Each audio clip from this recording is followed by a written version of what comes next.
Olá, turma de epistemologia, como estão vocês? Tudo bem?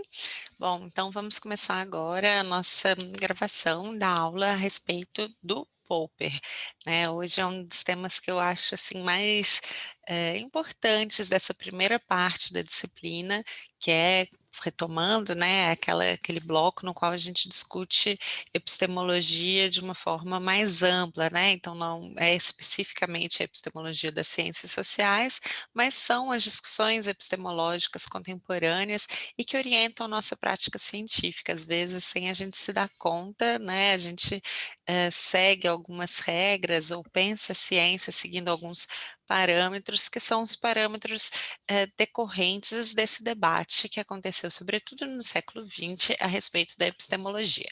Então, a gente retomando um pouquinho, né? Então a gente já conversou um pouco sobre essa longa jornada, né? Que vai dos gregos aos renascentistas, chega no pensamento moderno, na qual então vai se consolidando, né? A episteme como a possibilidade de formular um conhecimento a respeito do mundo que seja um conhecimento mais garantido, né? Um conhecimento que seja diferente da mera opinião, né? E essa diferença ao longo dessa viagem na qual vai se formando, então, a ciência moderna, essa diferença, essa garantia se dá muito pelo fato de que o conhecimento científico ele é forjado a partir de experimentos que trazem consigo uma dimensão de planejamento e controle, e além disso que podem ser expressos muitas vezes usando-se a linguagem matemática, né, no sentido de que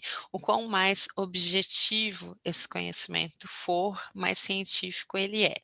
Bom, isso a gente conversou no primeiro encontro, no primeiro vídeo, nessa breve introdução à epistemologia que a gente fez. E vocês podem olhar com mais detalhes no livro Epistemologia para Principiantes, que ali está presente essa discussão de uma forma mais pormenorizada.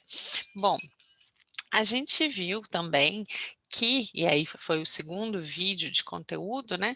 A gente viu que essa essa fluência, digamos, né, dessa matriz de pensamento, dessa matriz epistemológica, vai culminar numa das doutrinas mais influentes, né, ao se pensar a respeito da ciência, que é o positivismo. Né? Então, o positivismo, a gente fez um vídeo especificamente sobre ele, mas em linhas gerais, o positivismo estabelece alguns dos pilares disso que vai ser considerado o conhecimento científico moderno, objetivo, né? Então, o positivismo ele é uma doutrina formulada pelo Augusto Comte, que é um francês, né, que viveu no final do século XVIII e que estabelece, portanto, a partir de uma sistematização, né, a respeito da história da humanidade, ele estabelece algumas diretrizes, né, a respeito de como deve ser o pensamento científico, né? E aí esse pensamento científico é estabelecido como aquele que é capaz, então, de estabelecer correlações, que deve evitar, de qualquer maneira, explicações que sejam de ordem sobrenatural, ou seja, explicações que não possam ser ancoradas na observação direta, né? Tenta ser o mais fiel e preciso, né? E aí por isso aquilo que a gente conversou em uma das questões motivadoras, que era a ciência começa com a observação fiel da realidade. Por que essa observação fiel da realidade?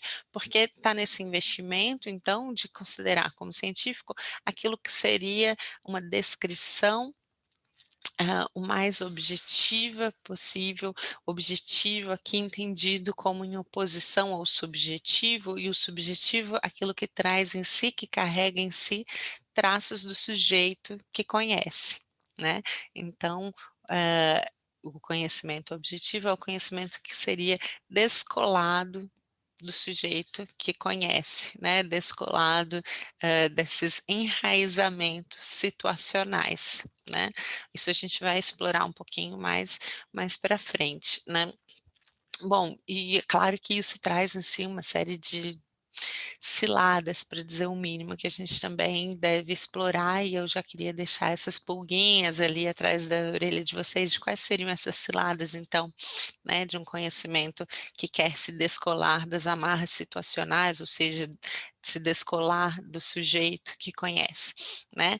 Bom, mas isso é extremamente, é uma doutrina que é extremamente influente, né, e orienta não só e que traz consigo, né, diretrizes sobre como deve ser o conhecimento, como deve ser a prática científica, mas também ela traz embutida em si uma proposta de reforma social, ou seja, de reformar a sociedade para que a sociedade possa, com menos percalços, atingir mais rapidamente esse estado de maior racionalidade, né.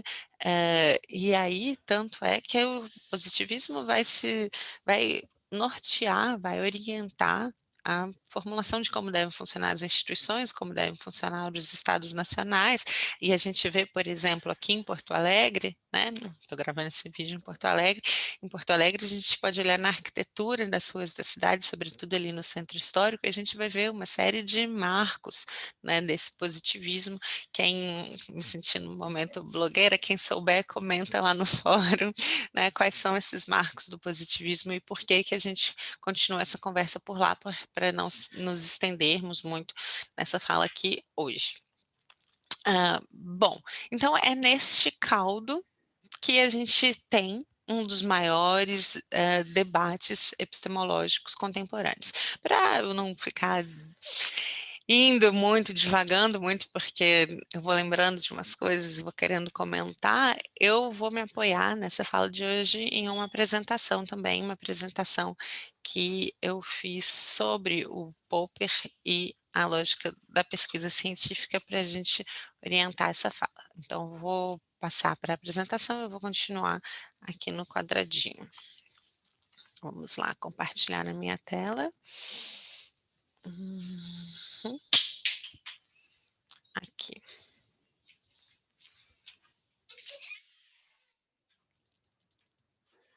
Bom, agora eu vou colocar aqui, visualizar modo de tela cheia. Bom, se tudo estiver dando certo, então agora vocês estão me vendo no quadradinho ali ao lado, e a apresentação, então, com Karl Popper e o problema da demarcação.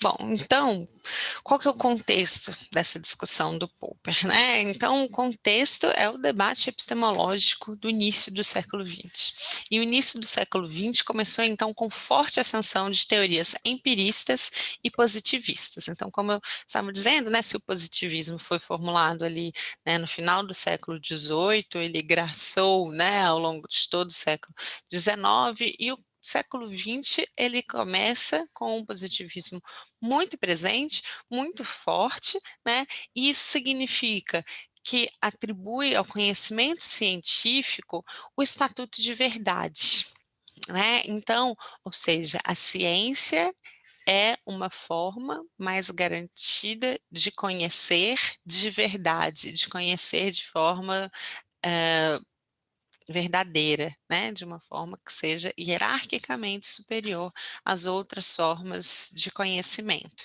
né.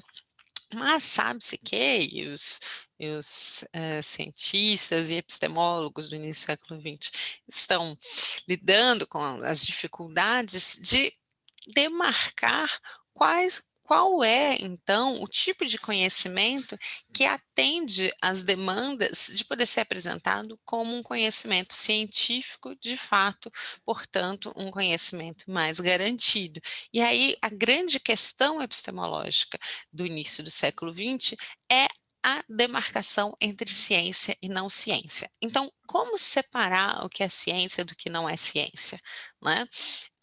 E aí, quem lê o texto do Popper vê que não é por acaso essa discussão, porque a gente está tendo também no início do século XX a difusão, né, a formulação e difusão de teorias explicativas a respeito da sociedade que começam a ser bastante populares, bastante difundidas e que passam então a concorrer com as explicações científicas a respeito de como funciona a sociedade também.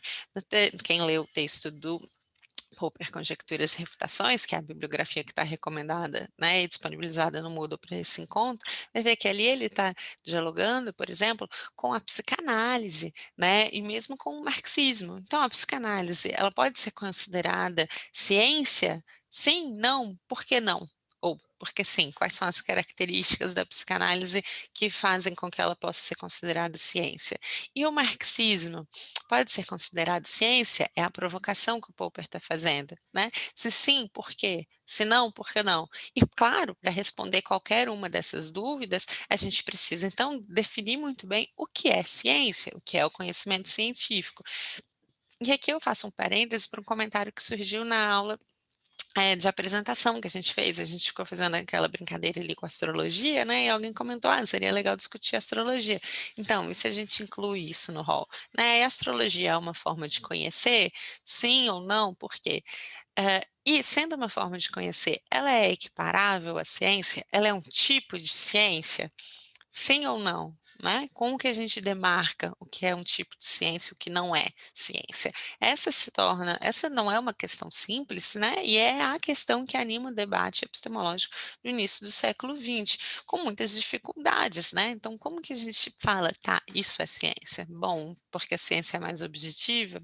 Como que a gente demonstra essa objetividade, né? Então, os filósofos, né, dedicados à filosofia da ciência, começam a se dar conta de várias dificuldades para que se possa afirmar, né, esse estatuto diferenciado do conhecimento científico, né, esse estatuto de hierarquicamente superior e essa superioridade definida pela sua garantia, pela sua validade. Então, como que a gente define a ciência? Né, para que ela possa então vir com esses atributos de garantia que a gente está querendo vincular a ela. Tem uma série de percalços nesse caminho, né? Um deles, o primeiro deles, é o fato de que a ciência, a gente estava comentando mais cedo, ela é apoiada então em experimentos, né?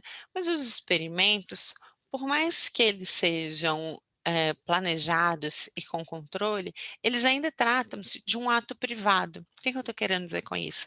Uma cientista faz o seu experimento no laboratório, né? Então, ela vai utilizar ali todos os protocolos, pensando numa ciência dura, né? Pensando, sei lá, no laboratório de biologia, química, né? Que é a coisa mais assim.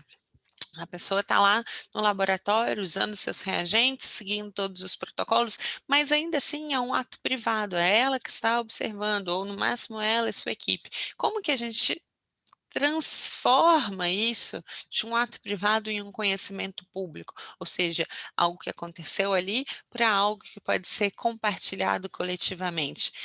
Essa dificuldade traz consigo uma segunda e mais profunda, que é como que a gente transforma enunciados singulares em leis gerais.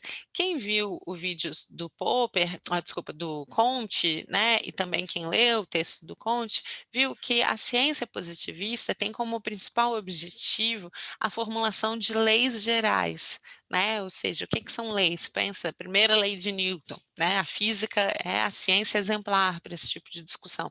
Então, o que são essas leis? São enunciados, são afirmações que são constantes, que são perenes, que são universais. A gente sabe que sempre vai acontecer do mesmo jeito, né? Esse é o objetivo, descobrir quais são dessa ciência positivista, descobrir quais são as leis da natureza, descobrir as coisas que sempre andam juntas, as correlações que sempre acontecem, para que se possa então criar uma margem de previsibilidade e controle. Mas como que a gente constrói essas leis gerais, como que a gente constrói esse sempre funciona assim, a partir de enunciados singulares? O que eu estou querendo dizer? Como que eu passo, por exemplo, se eu jogar esse potinho que eu tenho aqui, o primeiro potinho que apareceu aqui na minha mesa, eu joguei esse potinho e ele caiu. Como que eu transformo o enunciado? Eu joguei o potinho e ele caiu em uma lei. Sempre que eu jogo o potinho, ele cai. Será que sempre? Né? Como que a gente produz, então, esse salto daquilo que aconteceu e eu observei para uma regularidade perene e universal? Essa é a questão, essa dúvida de como que a gente faz essa transformação, é o chamado problema da indução. Então aqui um parênteses, vocês devem lembrar o que é a diferença entre indução e dedução. Quem se lembra disso? Coloca ali nos comentários. Tô brincando. Bom, se quiser pode colocar, mas é só porque eu fico me sentindo meio blogueirinha, né, falando essas coisas. O ideal seria a gente conversar ao vivo, mas enfim. Então, qual que é a diferença entre indução e a dedução? Vocês já devem ter ouvido essas palavras, talvez numa disciplina de projeto, talvez em algum manual de metodologia. Então, a indução seria o método de conhecimento científico no qual o conhecimento é formulado a partir da observação dos dados de fato. Então, eu observo o que está acontecendo e, a partir da observação, eu identifico padrões de constância, padrões constantes, e a partir desses padrões constantes eu formulo a lei geral. Por exemplo, sempre que eu jogo um patinho para cima, ele cai na minha mão. Bom, isso é o mecanismo oposto do método do conhecimento, que é o método dedutivo. Qual que é o método dedutivo? Eu primeiro formulo a lei e depois eu coloco essa lei à prova. Eu primeiro crio uma afirmação para depois ir testando se essa afirmação se coloca. Por exemplo, passaria toda vez que eu jogo uma coisa para cima, a coisa cai na minha mão. Mas será que se eu jogar o mouse também vai acontecer assim? Mas e se eu jogar essa folha de papel que eu tenho na minha frente, ela também vai cair do mesmo jeito? Esse seria o teste, né, o dedutivo. Bom, como a gente já sabe, há uma visão empirista da ciência, uma visão positivista da ciência, uma visão que dá um privilégio descritivo, observacional, né, da ciência, tal qual é a doutrina positivista, né, há uma ciência que admite que então a ciência começa, o conhecimento começa a partir da observação e descrição fiel dos fatos, ela é apoiada na indução, né? Mas a indução, ela nos produz uma série de ciladas, uma série de problemas. Por exemplo, e aí, enfim, tem vários exemplos possíveis e interessantes. Eu vou por razões de tempo, geralmente eu gosto de ficar bastante nessa parte aqui, mas por razões de tempo eu vou citar apenas um, que é esse que já está aqui no canto da tela, que é a questão entre os cisnes brancos e cisnes negros.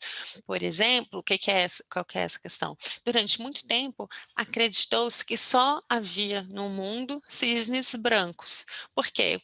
Como que funciona o problema da indução? Então, eu observo um cisne, ele é branco. Eu penso, interessante, um cisne branco. Aí eu observo em outros lugares. Será que todos os cisnes do mundo são brancos? E aí eu vou para uma ilha, os cisnes são brancos. Eu vou para um outro lugar, os cisnes são brancos. Eu vou para vários lugares diferentes e só me deparo com cisnes brancos. A partir daí, eu formulo, então, uma lei geral. Todos os cisnes do mundo são brancos. Ora, só que o fato de todos os cisnes que eu pude observar tenham sido brancos não me traz nenhuma garantia para o fato de que pode haver um cisne que eu não observei e que esse cisne é negro. Por exemplo, foi o que de fato aconteceu. Tinha-se como certeza que todos os cisnes eram brancos até se descobrir que havia cisnes negros na Austrália.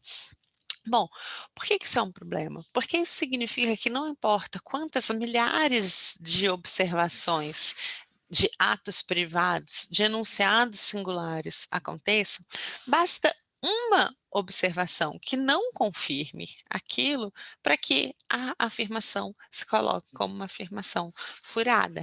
Então, o problema da indução é justamente esse.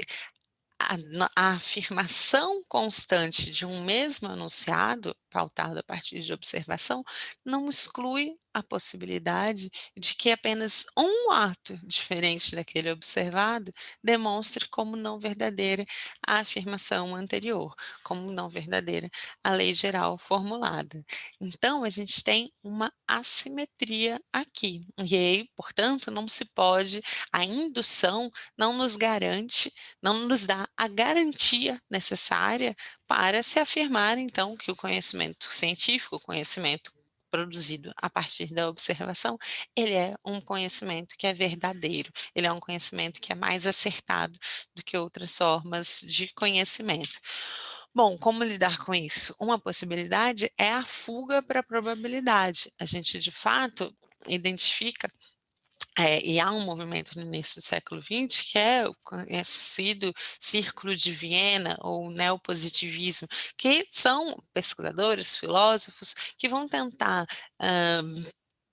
camuflar, não sei se é a melhor palavra, mas vão tentar lidar com essa falta de garantia de uma observação, né, de um enunciado pautado na indução, a partir da probabilidade. O que que é isso? Vou dar um enunciado aqui, que é um enunciado familiar ultimamente. A vacina tem 94% de eficácia. 94% de eficácia é a construção de uma probabilidade. Significa que é muito provável, em 94 das 100 vezes em que você vai realizar um determinado teste, que a vacina será eficaz, né? Mas existem os 6% da margem, que é a margem não garantida de eficácia da vacina. Então, a fuga para a probabilidade é uma lógica muito presente no pensamento científico que diante da impossibilidade de se falar, eu tenho certeza, por exemplo, que essa vacina é eficaz, porque justamente não é possível ter certeza a partir da repetição dos enunciados singulares, a partir da repetição do experimento não garante a certeza, você garante uma margem de probabilidade que pode ser maior ou menor, de acordo com cada caso. Mas isso não resolve a questão da garantia do conhecimento científico. Então, não me resolve o fato de falar se é científico, é verdadeiro, né? Então, para quem está preocupado com as questões filosóficas da ciência, essa fuga para a probabilidade não resolve. Para quem é cidadão comum que está preocupado em tomar ou não uma vacina, isso resolve. Bom, eu sei que 94% de chance de ser eficaz, né? Mas para a questão de fundo, para a questão eh, existencial, digamos assim, né, da ciência, o que que faz com que o conhecimento do científico seja mais garantido, isso deixa uma margem que é uma margem inexplicada. E é isso que o Popper não aceitava. Ele falava, bom, a probabilidade não resolve a demarcação entre o que é ciência e o que não é ciência. Então, como que a gente vai continuar definindo, né? Como que a gente vai produzir uma explicação do que é ciência que leve em conta esses limites da indução? Popper, então, dedicou a sua vida a responder essa questão. Popper, quem foi o Popper? Popper, a forma mais adequada de referir a ele seria Sir Karl Popper, porque ele ganhou o título de Sir pela rainha da Inglaterra. Ele nasceu na Áustria em 1902 e faleceu no Reino Unido em 1994, não faz tanto tempo assim. E se vocês virem, ele foi um cara que viveu todo o século XX, isso é praticamente todo o século XX, inclusive com suas vicissitudes, porque que ele mudou para o Reino Unido e se tornou Sir depois, ele se tornou Sir pelo reconhecimento de suas contribuições para a ciência, mas no Reino Unido, por quê? Porque ele teve que fugir do seu país natal, da Áustria, por causa da Segunda Guerra, né, e das perseguições aos judeus que estavam então acontecendo. Então, ele é um dos principais expoentes da epistemologia do século XX, que é a epistemologia que nos influencia na prática científica sobremaneira, né? até os dias atuais. E como que ele se tornou, então, um desses principais expoentes? Bom, tem uma biografia bastante interessante, eu recomendo também quem quiser saber mais, vale a pena, eu não vou me dedicar a isso agora, mas nesse debate, e o que é interessante é que, assim, essas discussões não eram discussões congeladas, fixas, eram discussões que estavam acontecendo a quente mesmo. Popper debatia com o Kuhn, que a gente vai ver no próximo vídeo, né? Enfim, eles participavam de conferências, tinha todo um circuito, e teve discussões com os neopositivistas do Círculo de Viena, teve uma série de discussões, textos, conferências, nos quais eles então estavam tentando entender os princípios, né, do que o Popper chamou a lógica da pesquisa científica. E aqui um pequeno parênteses, o texto que eu recomendei para vocês lerem é esse texto que é uma conferência dele que chama Conjecturas e Refutações. É um texto no qual ele reflete sobre toda a sua trajetória e eu acho interessante esse caráter reflexivo mesmo, no qual ele vai argumentando as decisões, né, e os movimentos que o conduziram a uma afirmação ou outra. Mas o livro mais famoso dele é um livro que chama A Lógica da Pesquisa Científica, no qual ele então vai destrinchar, vai esmiuçar todos os seus argumentos, né. E a partir do título do livro já nos dá algumas pistas, né, então ele está falando de um sistema lógico, né, então para ele e aí eu já estou antecipando um pouco, a pesquisa científica, ela é calcada, ela é assentada a partir de uma certa racionalidade, de uma certa lógica específica, ela é assentada em um sistema lógico particular. E qual que é a característica que ele vai colocar como característica distintiva da ciência? Ele vai se dar conta daquela afirmação do problema da indução. Bom, então, como a gente vinha dizendo, a repetição da observação não garante que uma afirmação seja verdadeira, porque basta que uma vez aquele enunciado não se confirme para que então o enunciado se vá, né, deixe de ser um enunciado verdadeiro e aquele conhecimento vá por água abaixo, né? Então, ao identificar essa situação de que basta uma observação, basta uma vez em que o enunciado se demonstre errado, para que se possa conhecer melhor sobre o objeto do qual o enunciado se refere, do que todas as centenas de observações anteriores, o Popper identifica uma simetria entre as observações verdadeiras e a observação que demonstra o erro do enunciado, e a partir dali ele formula o que ele vai chamar o princípio da refutabilidade. Ele vai falar: ou a gente consegue resolver o problema da demarcação entre o que é ciência e o que não é ciência, não pelo par verdade e erro, mas sim pelo princípio da refutabilidade. E sobre o que fala o princípio da refutabilidade? Bom, o princípio da refutabilidade afirma: é ciência aquilo que pode ser refutável, aquilo que pode ser refutado. Ser refutável é diferente de ser falso. Por quê? Ser refutável não se relaciona com a veracidade. O que que é uma coisa que pode ser refutada? Uma coisa que pode ser refutada é uma coisa que pode ser demonstrada como errada. Ser demonstrada como errado não quer dizer que ela seja verdadeira ou falsa, quer dizer que eu posso submetê-la a um teste. E este teste é que vai me indicar se aquilo se confirma ou não.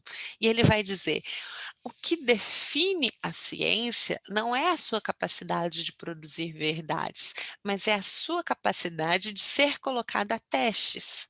Então, ele vê o aquele problema da indução e aquela assimetria entre verdade e erro como o grande trunfo da ciência.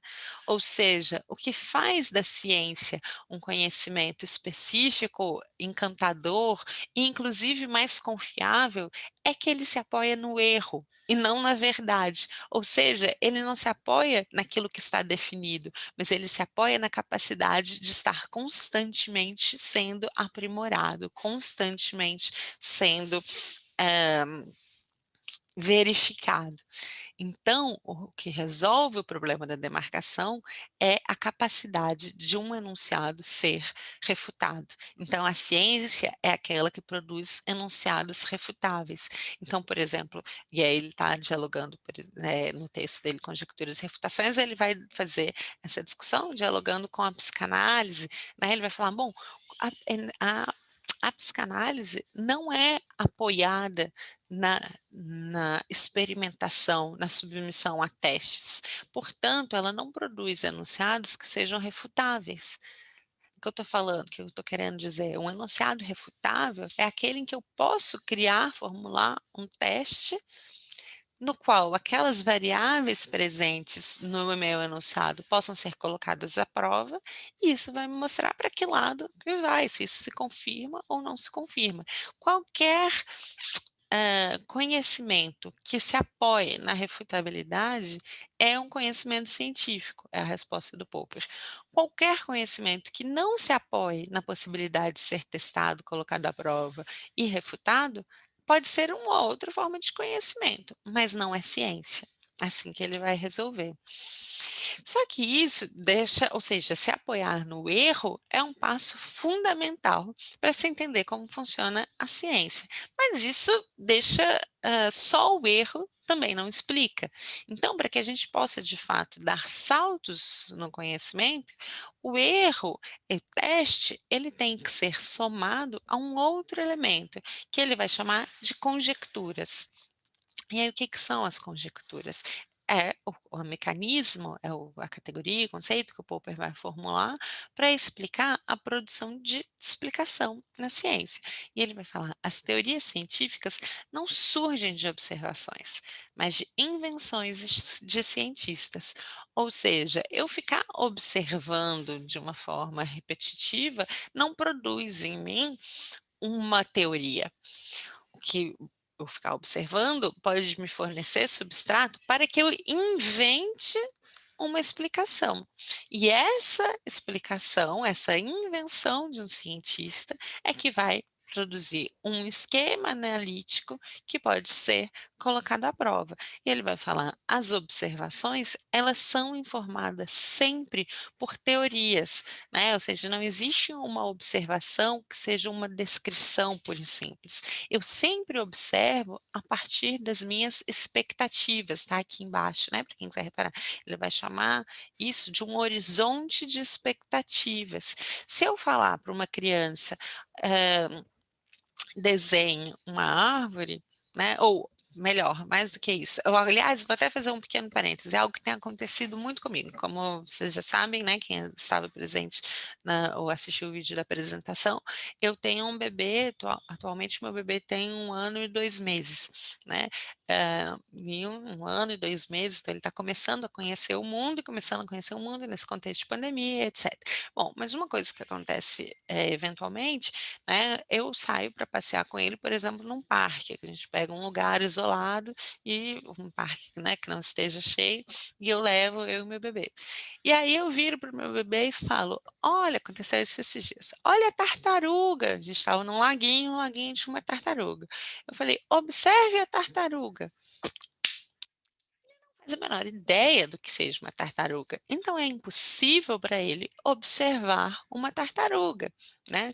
Ou se eu falar, observe como a tartaruga nada, falando grego, porque ele não faz ideia do que é tartaruga, ele não sabe a diferença entre nadar, andar e voar, né? Então, para que a gente consiga observar, a gente tem que ter expectativa. Só quem sabe o que é uma tartaruga pode observar uma tartaruga. Isso funciona dessa forma bem primária, bem basilar, mas funciona para as outras produções de explicações observacionais também. Eu só consigo observar um circuito elétrico se eu tenho uma teoria sobre como funcionam as partículas, né? Eu só consigo, ou do que seja um circuito. Bom, e por aí vai, eu não vou me estender muito.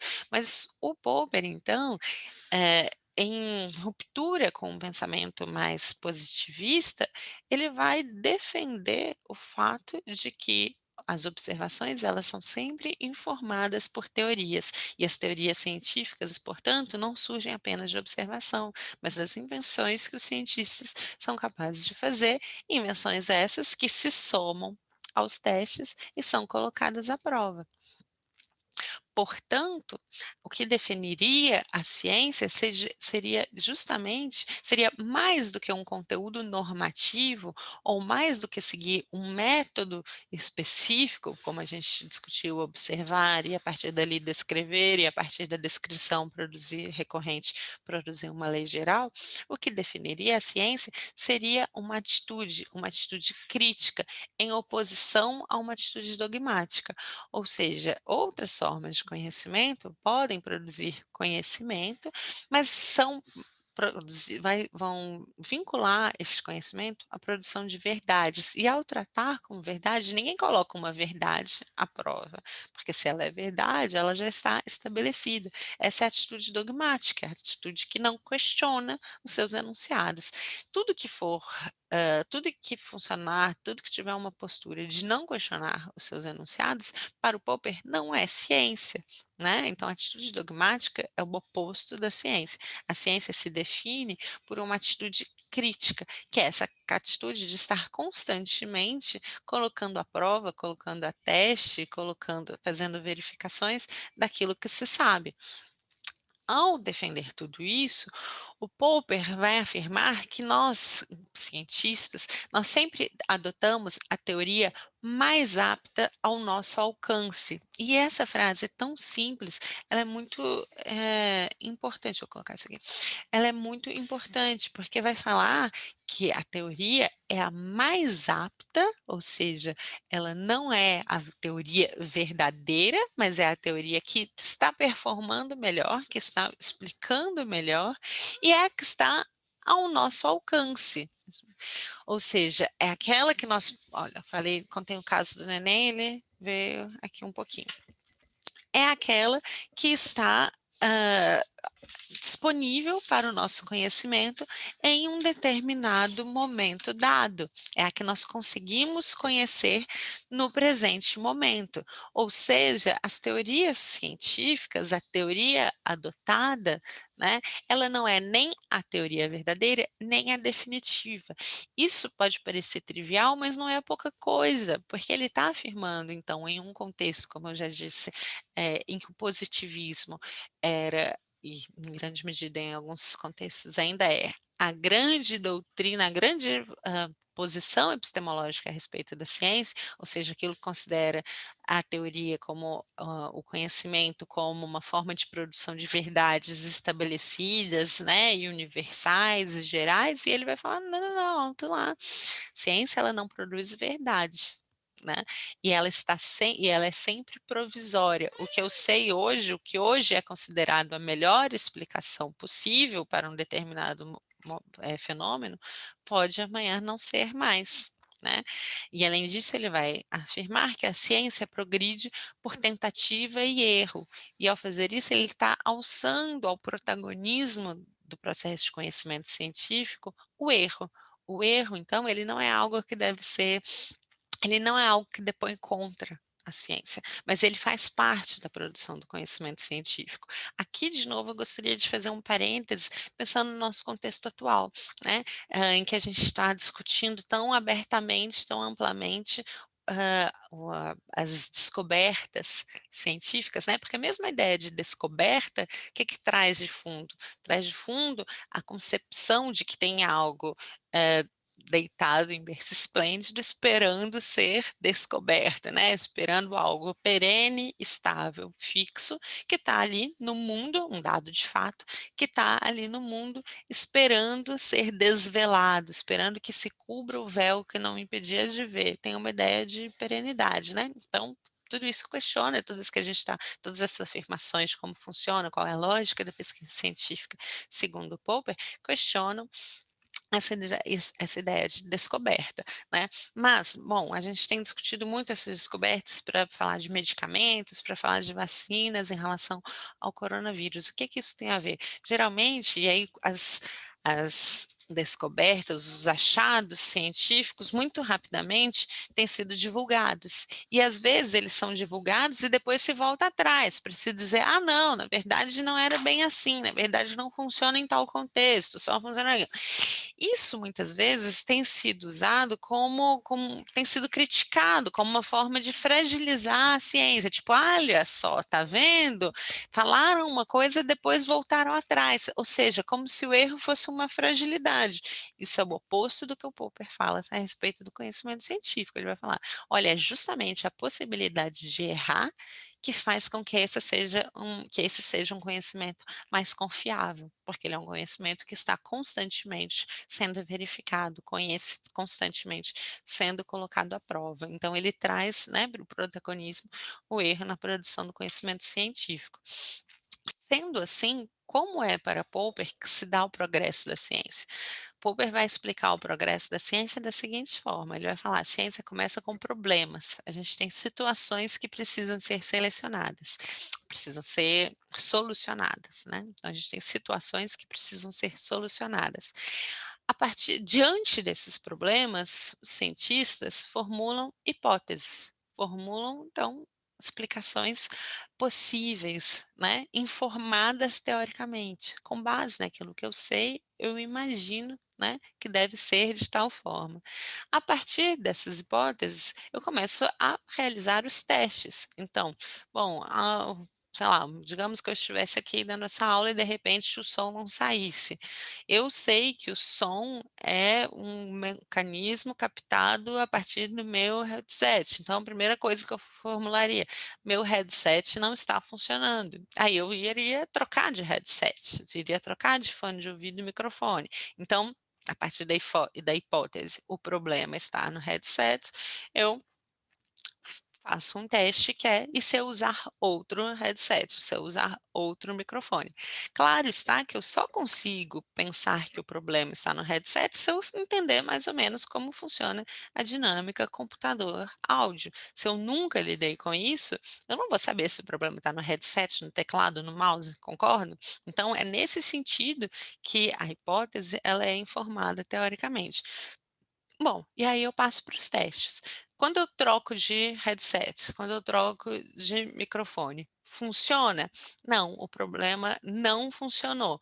Então eu tenho uma refutação. O problema não era o meu headset, o problema não era o microfone. Eu preciso continuar fazendo outras experimentações. Mas digamos que funcione. Aí eu tenho uma corroboração. Ou seja, o teste está corroborando com a minha hipótese de que era o meu microfone que estava com um problema. Bom, mas prestem atenção nessa palavra. Eu tenho uma corroboração e não uma comprovação. Corroborar é diferente de comprovar. Por quê?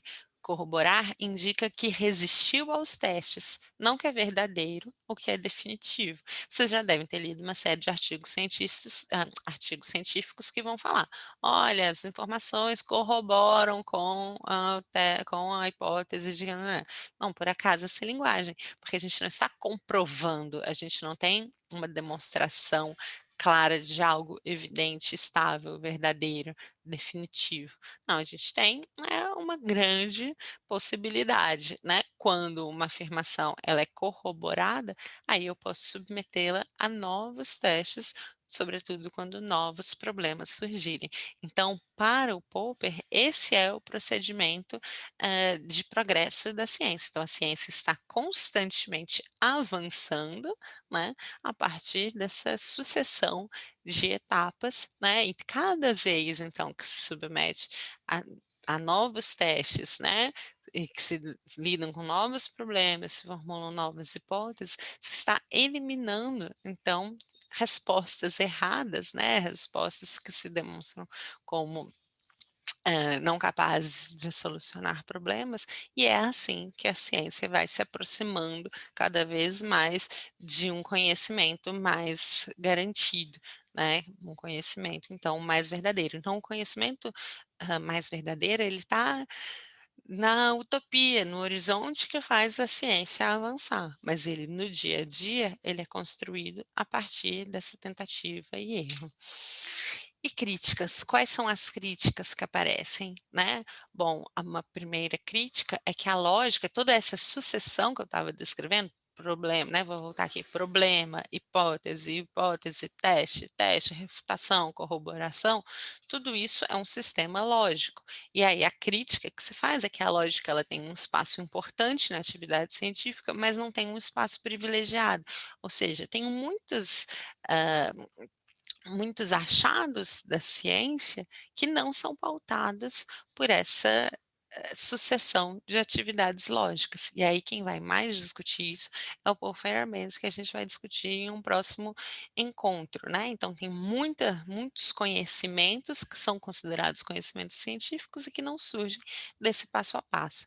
Além disso, uma outra crítica é que as hipóteses não são testadas uma a uma, como sugere o modelo puro. Ora, neste meu exemplo foi muito simples. Ah, deve ter sido o microfone, eu troco o microfone. E nessa essa minha hipótese dá para ir trocando, né, a variável de uma forma muito isolada. Mas num conhecimento científico complexo não é exatamente assim. A gente tem muitos elementos que podem estar interferindo em um resultado. Digamos, se eu coloquei sei lá, um determinado do reagente químico e não reagiu como eu queria, eu posso considerar que o reagente não funciona, mas eu também posso considerar que a temperatura não era a temperatura adequada, eu posso considerar que o tubo de ensaio no qual eu fiz o experimento não estava bem limpo. Ou seja, a gente tem uma série de intervenientes que não podem ser necessariamente isolados, e o que faz com que a gente isole um ou outro desses intervenientes, uma ou outra dessas variáveis, normalmente tem explicações extralógicas ou extracientíficas. Isso é muito do que o Thomas Kuhn vai discutir, e aí fica como um tema para um próximo vídeo. E você?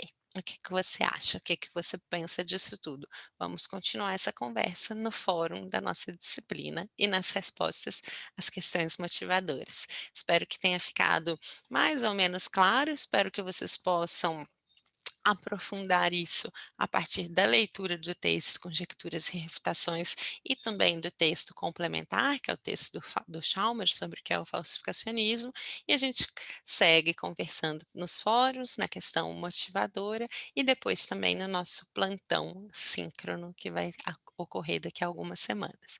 Então é isso. Tchau, tchau. Abraços para vocês.